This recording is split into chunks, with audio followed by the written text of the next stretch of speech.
Hey there, it's Dr. Randy Pardue, and I'm here with Dr. Bill Burkhart, who's a friend and also a patient. And he has gone through some hard times in the last few years, and I want to sort of talk to him about it and talk to him, get his perspective on what he's gone through, and from the perspective of our vital wellness program and some of the things we've worked on, and just get him to talk to you about that. So Bill, you want to just tell a little bit about your journey?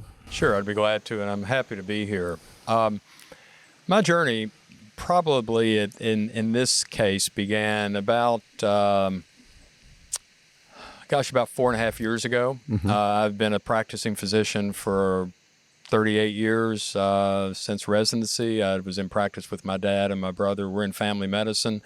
Our history in medicine in this town is over 100 years, if you include my great uncle, who was a physician as well, Concord, Tennessee's family physician, one of them, I guess. And so this is steeped in our background and history. And so I worked hard. We all worked hard to do what was best for our patients. And over the last couple of years prior to, really, I guess the last 6 months prior to my retirement, I noticed that I was not able to remember things as well. I had a patient who I diagnosed her significant medical illness. I'd made all the referrals, and she was talking to me about it. And she interrupted our conversation and says, "You don't know what I'm talking about." And I said, "I don't have an idea what you're talking about."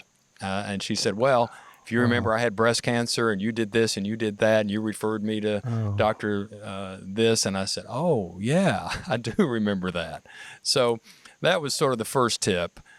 A few other things happened. I prided myself on my ability to maintain relationships in my practice, you know, whose sister was related to whose uncle and nephew and brother and aunt, and because that's important. I needed to know that. I needed to know because it tempered how I acted or reacted to certain things that were said. It also helped me with family history and identification of risk factors, diseases, things to look for, which is so important in medicine. Yes. But I was losing that. And then the real kicker was when I was sitting across from my nurse one afternoon and I could not remember her name. And I said, I think I've got a problem. Yes. I mean, I sat there for 10 minutes and could not think of her name. Wow. So I said, I think I've got a problem. I went to my physician. We did a mini mental status exam. I missed a couple of things. He said, "I think you got a problem." I was referred to Dr. Monica Crane, went through an extensive workup, including PET scans, lumbar puncture, CT scan, lab work, you name it, and came out with the diagnosis of mild cognitive impairment with high risk of Alzheimer's progression. I did not test positive for both genes for Alzheimer's. I only had one, but yet she said it could progress to an Alzheimer's-like state if I didn't change things. I went back to work. She said, "You can go back to work, but be very careful. We have physicians that are working with us." I went back to work, and within probably a month made two dosing errors that were not good. I'd never done that I can recall ever. And so the decision was made for that and other reasons to retire. And fortunately, I had disability, and I was able to retire on disability, and then had to wake up to the fact that no longer was I a physician that could practice and help my patients. I was not in the health that I thought I was. Yes. I was not taking care of myself. My blood pressure was elevated. Everything was wrong. And it took that series of incidents to make that painfully aware to me. Yes. So Yes. I then found out about your program. I'm not sure. I think my wife said, "We're going to go see Randy Pardue." And I said, "Well, I've already got a doctor." And she said, "Well, we're going to have another doctor." So we got in with Dr. Pardue and did not go to the brain health class because in our time, you taught us a lot about that with nutrition and exercise and those parameters that we needed to follow. And then about 6 months ago, I was in your office, and the trainer that I'd used, who had been very good with me for, almost 20 years, was retiring. And I said, "I need somebody else." And he said, "Well, go over to our gym." And I'd heard about your gym and wanted to know about it, but didn't know about it. So I went over and met with Derek, Morgan, who said, I think I've got a little group that you can fit in well with. And fortunately, I knew all of them. And so it worked out beautifully. That's incredible. Yeah, it worked out beautifully. So we've developed a real family atmosphere in there, working out. We encourage each other. We show up. We tell each other when you're doing it wrong, you're doing it wrong. You got to keep your back straight, that kind of thing. Keep your chest up, keep your head up.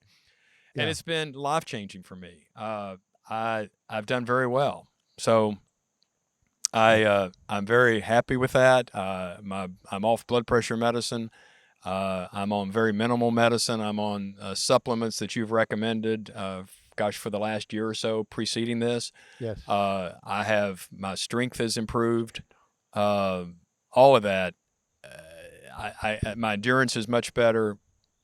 I can work more than I ever have in terms of maintenance, yard work, housework, those kinds of things. And I sleep better. My attitude is better. My mood is better. All of that's better. Well, I want to talk a little bit about your wife because I've been so impressed with the way she has helped you in all this. And you want to talk about her a little bit? Yeah, I tell people she's an engineer by training, but she is a frustrated chemist. And so she got on the diet like nobody's business. I mean, she shipped all this stuff in. She measured and remeasured by the cup, by the ounce, by the, whatever you do to make food. I don't make food. She is a fabulous cook and always has been, so she understands ingredients. And that's been transformational because she will not allow me to eat the things that are no longer healthy for me. Now, I will say every now and then I do, because we all have to do something, but it's the constancy of that is gone. And so we're on probably a modified keto diet. It's mostly keto, very little starches, a lot of fruit, vegetables. We grow a lot of our vegetables here, tomatoes, eggplant, green beans, that kind of thing. Wonderful. We have to fight the rabbits and the deer, but we were able to harvest some of that. And the meats are chicken and fish and wild caught salmon and shrimp and those kinds of things. Red meat is a rarity. It's a treat every now and then. But that's been, I'm certain, influential. She makes keto bread. We had keto chocolate pie, which is really pretty dang good. So, I mean, she's been a huge part of this, if not the major part of this. I can do the other stuff on my own. I can't do what she did. Yeah. And so she did.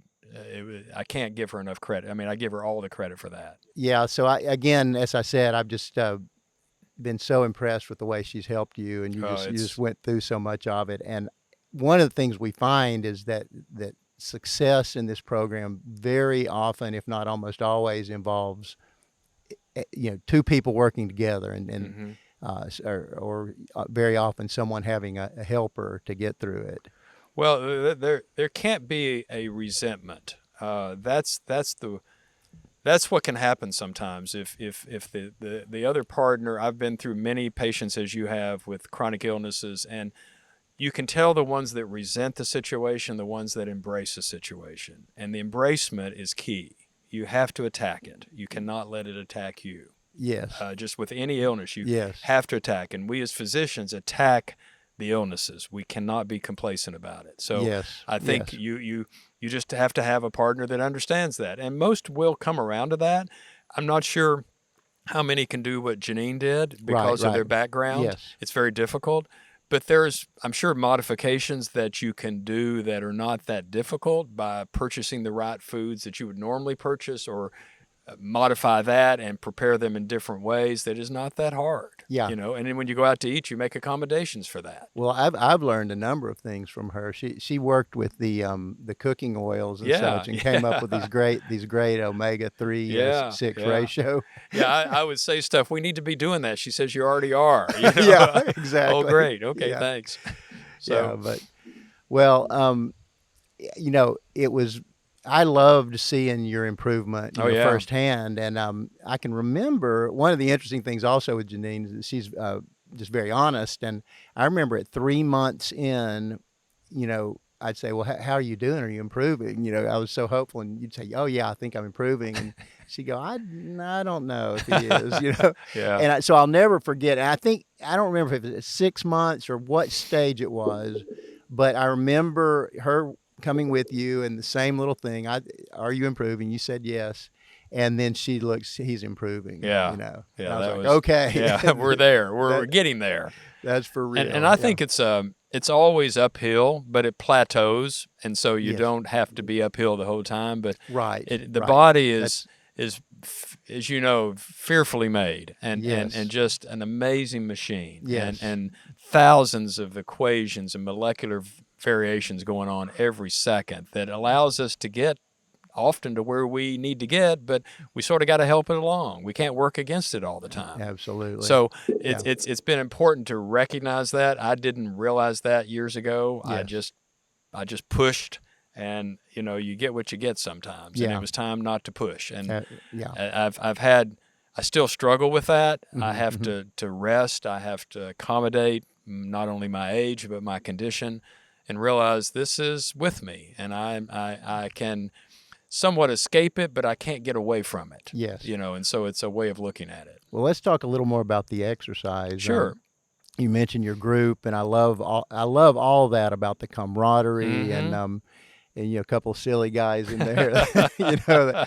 Yeah. But it just all makes it fun and joyful to come and show up. And we you know, we really are strong advocates of what we call functional resistance training. So it's where you're working your muscles, but you're doing it in a way that is helpful for the body's function. You know, walking out of Lowe's or Home Depot, having purchased, you know, some big bags of something, and you've got to get it in your trunk, you know, walking out of the grocery store with groceries, lifting up your grandchild and spinning them around, you know, kicking a soccer ball out in the backyard, all those kinds of things you want to be able to do with the people in your life. Yes. Or for the people in your life, you know. And so that's what we really push as sort of the number one exercise priority. You want to sort of talk about that, your group and the exercise? Well, you know, when I first walked in, I saw this group of elderly men in a boxing circle, you know, and then throwing a ball around. And I thought, well, what's with that? And it turned out that they were there for their Parkinson's disease. Yes. And see, that was never a part of our training. It was never, you need exercise, you need this, you need that. We were just putting people on medicine and hope they made it, Yes. you know? Yes. And so now that sort of opened my eyes. And then to also see people of all shapes and sizes and ages in there, mostly 60 and above, but yet constantly going through the grind to get better. That was encouraging, and to see them get better. So I thought, well, if they can do it, I can do it, you know? Yes. So when I started the first exercise session, I thought I couldn't. I thought he's killed me. You know, I'm not going to. I'm not going to make it out. I'm not going to make it. I'm not going to be able to get in my car. You know, because I'd never been through anything that, I don't want to say difficult, but just the way the muscles were used was a shock to me. So, but I said, nope. The good Protestant I am, I said, I paid for this, I'm coming back. So I came back, and little by little. So I mean, I look forward to it, and we do a very brief warm up with kettlebells. I'd never used kettlebells. We're swinging those things around.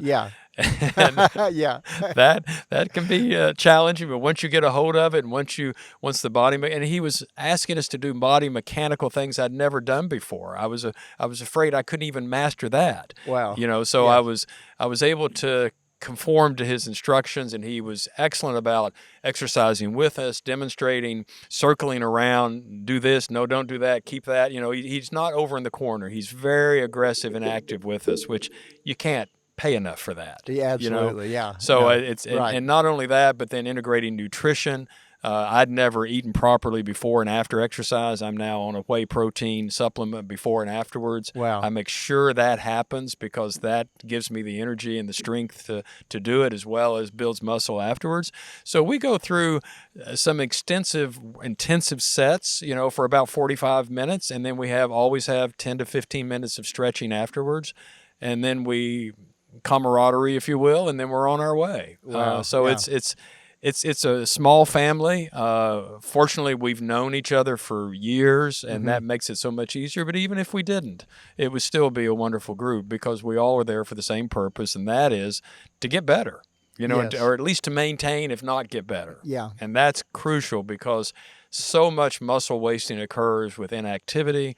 I saw it so many times in my practice, and I tried to correct people, but there's only so much you can do in a small amount of time. Yeah. So, Well, your trainer, Derek Morgan, is, of course, he's 52, I believe now, and yes, is type 1 diabetic, yes, recently yes, diagnosed in the past few years, and he's an inspiration, yes, isn't he? yes, yes. He sets the tone, and it's one of these. And you and I know enough about type 1 to say, wow, that is probably not anything more tough than that on a Yes. real life basis. Absolutely. With the adjustments you have to make, the considerations you have to make. And he shared his journey of where his A1C, which is the long-term blood sugars, was Yes. how high it was and how normalizing it is now. And how he got there was just diet and exercise, and the insulin helped, of course, but he was able to do that. And I thought, well, heck, if he can do that, I can Yes. do this. Yes. And Because you I look- don't have that burden. And you look at just how fit he's kept his Yes, body, how yeah. strong and powerful. Yeah. No, Yeah. it's remarkable. And I've personally never seen a type 1 diabetic with, an A1C of 5.3 No. and steady glucose all day on a minimum of insulin. So- That's physiologically impossible. yes, exactly. That's to a doctor's mind. Yeah, that's right. But no, it's fantastic. So the exercise, it's all part of the equation, the multivariable equation we learned, 30 years ago in high school, 40 years ago, maybe 50 years ago. Yeah, exactly. It's been a while. Yeah. But it is a part of that, and it is a key part of that because it I think, allows the energy levels to be there and the strength to be there, and then you are what you eat and the fuel you put in your body. Yes. Again, I ignored that forever. Most of us have. Who didn't really see the relevancy until it's staring us in the face, and we have to get it on and get right with it. So it's been very helpful with that. Absolutely. Well, let's move beyond exercise for a minute. Let's talk about. You mentioned sleep. Yes. Did part of this program involve you improving your sleep, or were Absolutely. you okay? Tell about that. Yeah, because as a physician, I felt sleep. Who needs it? I Yes. needed it, but I had a minimum, 5 hours, 5.5. I get interrupted. Okay, fine. Coffee in the morning, I'm good. Exactly. I got too much to do to worry about that. And I was busy all day long. So, but I noticed in the mid afternoons I would falter, and I would just wear out, and so I'd have to boost up with caffeine. Now, I will say I still do that, but now I take a nap. I'm able to take a nap because I Yes. don't have a responsibility at 2:00 like I did before. Yes. So all my friends, my family knows from 2 to 4, Dad's off limits. Yeah. Just give me that time, and it's not always that time. Sometimes it's half an hour, sometimes an hour, sometimes 15 minutes is all I need. Yeah. But the evening, I will fade around 9:30 or 10, and I don't fight it. I tell Yes. Janine it's time to turn the TV off. It's 10 o'clock. Oh, Yes. can't we wait 10 more minutes? Well, sort of, maybe, kind of, if we're close, but Yeah. Yeah. I don't watch anything that upsets me at night because then I won't Yes. sleep. I great. prioritize that because I know how important it is, and I know how important it is to wake up in the morning and frankly see God's creation and just be in wonderment of it. I was out this morning early, the stars were out, and I thought, my goodness, That's fantastic. this is amazing. I love that. And so I just was up there staring at them and thinking, this is not so bad. Well, that's you're moving right into our pursuit of peace. Yeah. Part of the pillars. That mindfulness of just the awesome nature of creation, the wonder of creation is powerful, isn't it? Yes, it is Yes. powerful. It is probably one of the more powerful things. We can create things per se, but all things are given to us of which to create. So Yes. we have to realize that. And, so I think if you have your order in line as to how you view creation, then it's a pretty easy transition. And so I marvel at it. I just, Isn't that- yes. and unfortunately, I was able to go, as you were, into the sciences, and you understand the molecular basis and the chemical basis. But Yes. somebody had to put those chemicals there, and somebody had Yes. to make Yes. those equations Yeah. work out. It did not just fall into No, it did place. just not fall into place. So Yeah.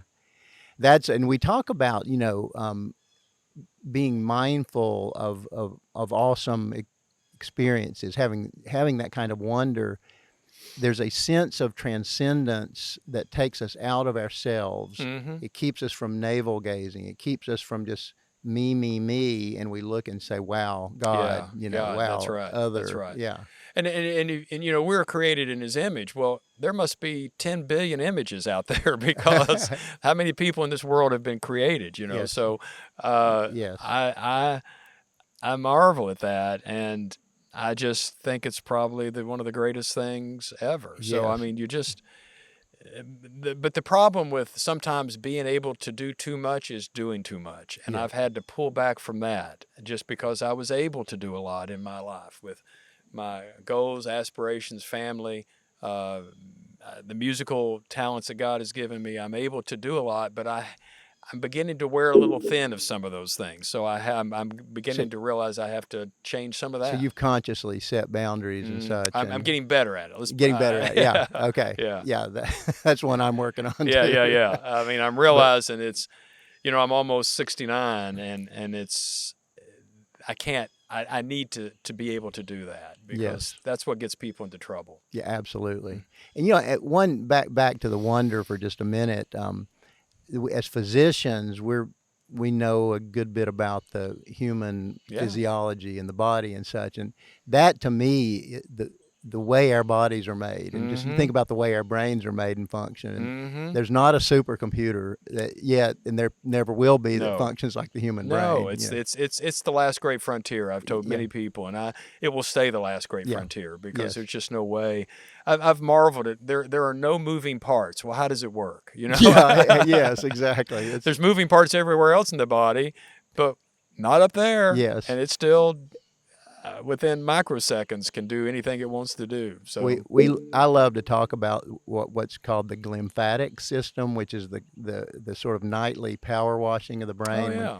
When we're in deep sleep, and Mhm. perhaps other times, but definitely in deep sleep, the little glial cells in between the neurons shrink and create a vacuum, so to speak, and pull cerebral spinal fluid through the brain, Oh past wow. all the neurons, Oh wow. and clean it out, and it's just one of those things you're going, you don't believe in a creator, yeah. but Yeah. so that just knowing about the body for me, and you mentioned fearfully and wonderfully made, and it's so true, is just brings all on a daily basis. I saw a post on Facebook this morning from the title of it was The Bold Atheist. And I thought to myself, you better be bold. I mean, Yes. because you have no basis for anything. Yes.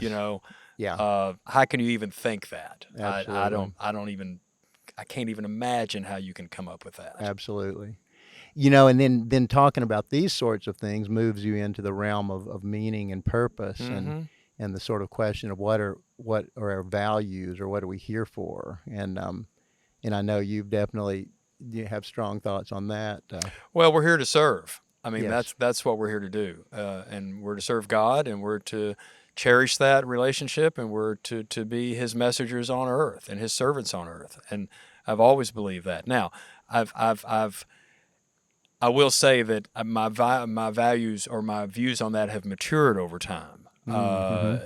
Because as you know, in medicine, ego is the greatest opiate, and you can get in trouble Yes. with your own ego and what Yes. people think of you and what you think of yourself. I'm the great servant. Yes, Yes. I'm the great one. Please, there's nobody else but me. Look what I did. Wow. Wow, I fixed that thing. And Yes. that's a wonderful, I guess, feeling, but it needs to be brought into perspective. Yes. Because we were Yes. not given these talents. We didn't give them to ourselves. Yes. God gave them to us. So I think as a servant of God, you have to understand that's the number one priority. And then when you do that, it's very easy to serve everybody else because Yes. you don't worry about it anymore. Yes. You don't worry about what your motivation is or what you're trying to do. Yes. That's what you're trying to do. So I look for opportunities to do things that I think would help whatever I'm trying to do, whether it's an organization, whether it's a person, whether it's how am I going to cut my grass better. Yeah. It's just, I mean, I'm bringing it to the most basic term, but what's a better way of doing things, and in the same time servicing those folks and servicing me. Yeah. Somewhat selfishly, I have to serve me to be able to serve others. You have to take care Take to care thine of own, yourself. yeah, to thine own self be true. So you have to recognize who you are, and then go forth and serve from that perspective. And that's sort of what I tried to I've do. loved seeing you in your role on the Knox Area Rescue Mission Board, and I know how much that means to Oh you. gosh, I mean that.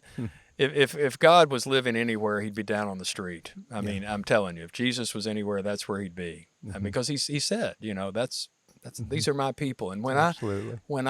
I've had discussions with Burt Rose, and I've had numerous discussions about the comfort of serving my people and God's people. It is just, there's nothing like it. And in that situation, there's no money involved. There's no expectations involved. There's just the hope that they will get better. Yes. And that's, Yes. and the faith that they will get better. Bert and I have had discussions about which is greater, hope or faith. Well, I sort of think faith is more important, because you've got to have the faith that your hope is going to be rewarded. And that's the way I look at it. Now, Bert views it the other way. Oh, does he? Okay. He likes the hope part, Yeah. and because then the faith comes in, and all that. But I say, well, we're going to win both ways, Yeah. So, but I've always felt that if you had the faith, that then your hope is not misplaced. Yes. And that's what's important to me. Is Yes. that the faith is rewarded by the hope that you have in doing what you're doing is going to make a difference. So that's sort of where I am on that. John Piper talks about faith and future grace, and that's that's faith and hope, But wow. Well, and all of this brings us to the topic of gratitude. One of the things we do is have people keep a gratitude journal, and I know you're very grateful for lots of things. Oh gosh. Well, I'm grateful that I have, improved. That I wasn't at the end. Yes. At the end of my journey where God had wanted me. I'm grateful to God that He brought you into my life. I'm grateful. Thank you. You're welcome. And it's the truth. I'm grateful that He brought Dr. Monica Crane into my life to shake me up and realize you've got a problem and here's what we're going to do. Wow. Yeah. And I'm grateful, obviously, to my wife and my friends, my family. As I said, to God, to Jesus, however you want to phrase that, I'm just so grateful because I now have another opportunity to be who I want to be. Wow. And not be. Now, if it was chosen to be otherwise, it's all about attitude with me. Yes. I'm sure I'd have a good attitude because somehow I'd figure it out to still be somewhat like I was, but not necessarily all that I was. Yes. And that's part of the grace part of understanding where that comes into play. Absolutely. So I think I would be happy regardless. I'm much happier and much grateful because of my improvement, but I would still... It's about attitude to me. Yes. And I think you have to have a great attitude in anything you do, or otherwise, why do it? Why mess with it? Yeah. And, that brings us into the topic of sort of mindset and how, when things get hard, how are we going to think about it? And I think the world in many ways, and even the academic world, has taught us to believe that we're fragile, that just... that person hurt me. He violated my boundaries. Therefore, I'm damaged goods. Or I had something horrible happen. Therefore, I'm fundamentally damaged, and life can't be the same, etc. That sort of fragile mindset. But I like the term anti-fragile. Yeah. Which means when I get hit, there's a chance that I come back stronger. What doesn't kill me makes me stronger. That's right. Well, years ago, one of my sons was having some issues, and I can't think who this was. I'll think in a minute. I said to me, why me? And he said, why not you? And I said, okay, why not me? Yeah. Hadn't thought of it that way. Yes. Yeah. So I think it's again the gratitude and and then you look around, and I think we all compare ourselves to others. We just naturally, okay, well they're doing better than we are, or their children aren't doing this, and our children are doing that. Why are our children doing that? And trials and tribulations are normal. Yes. And Yes. the degrees may be a little different, but everyone will experience them. Everyone. Yes. And the more you talk to people, the more you realize that it's universal. Yes. Maybe in degrees a little bit differently, but it is universal. And it's all in how we respond and how we believe that God's pathway sort of prepares us for that. And we're to rely on Him anyway through anything and give gratitude to Him when the good times and the bad times. Yes. Well, and that's part of the message. One of the things I like to tell people is, or basically a question is, how would your life be if you had no stress at all? Boring, and you would quickly die. Yes. Yes. I thrive on challenges. Yes. I've always thrived on challenges. I've always thrived on opportunity. I've always tried to do perhaps more than I should. And that does that pave the way to success? Well, it helps. Yes. It helps. Yes, it helps. Yeah. But and the discipline and the energy and let's go, let's do. But it also can be detrimental if you don't harness it in the right way. And I've had to learn that. Yes. And that we have met the enemy and he is us. Well, like you said before, if you don't have some humility, if you don't harness that ego, because I think when we're driving and overdoing based on ego and selfish ambition, that's when we start to fall off the cliff. Well, and I think paying attention to others, sensitivity is crucial. I've known many a physician, and you have too, that were great physicians, but were not great people. And and that's not easy to talk about. I mean, their results were great, but their sensitivity was frankly at a low level. And others are like that. And I'm not saying that I'm the most sensitive. We all have moments that we scream and shout and run in circles, but I think just being aware, being grateful, have gratitude, be sensitive to the wants and needs of others. That's a wonderful thing to pay attention to, and you can develop that. You don't necessarily have to be born with that. You can develop that. You can grow in it. You can grow into it, just like most anything else you try to do. Yeah, and that moves us into relationships. And I was just we were talking beforehand about the Harvard study where they've followed all these men and now men and women now for over 80 years, and their conclusion is that the number one factor in a long-term healthy life is strong, healthy relationships. Yes, I agree with that. I again, when you're young, when you're bustling around and you got so much to do with your children and your family, and the relationships suffer a little bit. They're there, but they suffer because you don't have much time for that. But as you get a little bit more mature, you realize how important that is. I used to marvel when I was working in the hospital that when I would walk in to see a patient, there was usually somebody in the chair beside them in the bed, and like family member. I thought, well, what are they doing here? They're just in the way, or they they can't sleep, and and they're going to ask questions I ain't got time for, all that stuff. But as I matured in that, I realized that's important. It's very important to that patient. They're important to the family member. Frankly, it's important to me because they can tell me things that the patient cannot. So I learned that just very simply, those simple relationships between family members were important, and then I became a little envious of that because I realized I didn't have some of those relationships and I needed to work on that. And so I've been fortunate to grow up here in Knoxville. I've got lifelong wonderful friends that I've had all my life. Others don't have that, and I'm sorry, but God has had us in different pathways, But you can still develop relationships at any time in your life by just joining, just being a part of groups and looking for groups to join and be a part of rather than sitting alone. Well, speaking of groups and relationships, we've got to get you to the Tennessee game, or at least to Go Vols, to prepare. Yeah. Bill, you see Bill's got his orange shirt and power tee on, Yeah. and I love it. Yeah.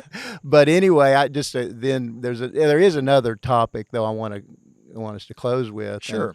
and that's what we call brain stimulation, and that's, in our protocol, and we've made that a fifth pillar in the brain training, and that's just everything we do to stimulate our brain. So it's memorizing, it's learning about things, it's being mindful and paying attention to things. It's just myriad different things. And you very briefly touched on music, but talk about how that's worked in your life. Well, I've been a musician since I was 10. I started playing the drums, and much to my parents' dismay, and they tried to put me in the basement, and that didn't work because drums are loud, But I've realized that the intricacy and the interaction within any musical group or organization is paramount to showcasing the brain's ability to think and to do. And so that sensitivity again comes into play, that reaction comes into play, and that feeling comes into play, not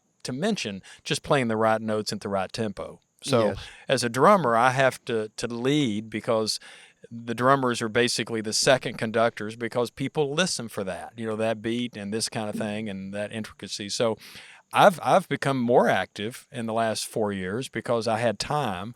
So I play in 3 bands. I play in a cover band. I play in a big band, if you think like the Tonight Show band, and then I play in a symphony orchestra. So I want to continue those, but as I said earlier, I'm beginning to realize that's a lot, and it sort of tires me out. But I have to reprioritize better for that. Yes. I have to cut something else out so I can do that, because musical thinking is key to brain thinking in my world. Yes. I'm not. Yes. I read, but I'm not a great studier of material. I read, medical articles still. I think about things, but I'm not one to sit for 5 hours and read. I'm sort of a doer. So the the music part of that is part of my doing that allows that brain to function. And frankly, I know that that's helped me. I just know that it has. Yes. Well, mentioning your ongoing reading of medical articles, it reminded me of.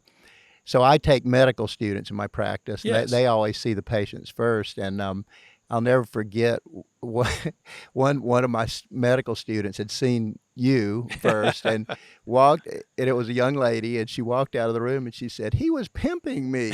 Now let me explain the word pimping from a medical point of view is that it's when the professor, usually with the long white coat on and all that, asks really hard questions and puts you on the spot. Yes. And so Bill, she had gone in, was talking to him, and I think it was a migraine drug. If I remember. Yes. I said, "Do you know how it works?" And she said, "No, not really." I said, "Well, why not? You have to know." And so I told her how it worked and all this kind of stuff. And obviously she was a medical student. Yes. And I understand that. And she was not, she said it that way, but then I could tell she was impressed that you're actually taking some time to teach her. Yeah. But I just think things like that are wonderful. And again, it just shows how you're keeping your brain active and such. Yes, and trying not to. Well, we talked about that earlier. Allow the stress of life take its place. I mean, it's going to be there, but try to channel it out and not just say it's just not worth it. Let's move on and take care of business like we should be taking care of business and taking care of each other. That's what else is there? Well, I've loved talking to you. Thank you. Same here. This and appreciate it. Is there any closing point you want to make? Well, I think I would just use it as an encouragement. My journey and everybody's journey is going to be different, but everybody can improve or at least slow this down. Now, I don't know, time will tell what my journey is. It could get worse, it could get better, it could stabilize. But I think the encouragement and frankly, walking into Vitals encouraged me, because there were people who really I thought, wow, that's worse off than I am, and yet they're in here trying to get better. Yes. And I thought, well, that's pretty encouraging. Wow. So I would just encourage people to do something. Yes. And something is better than nothing every time. Well, thank you very much. You're welcome. You're a tremendous encouragement to me. Well, thank you, sir. Thank you. I've enjoyed it.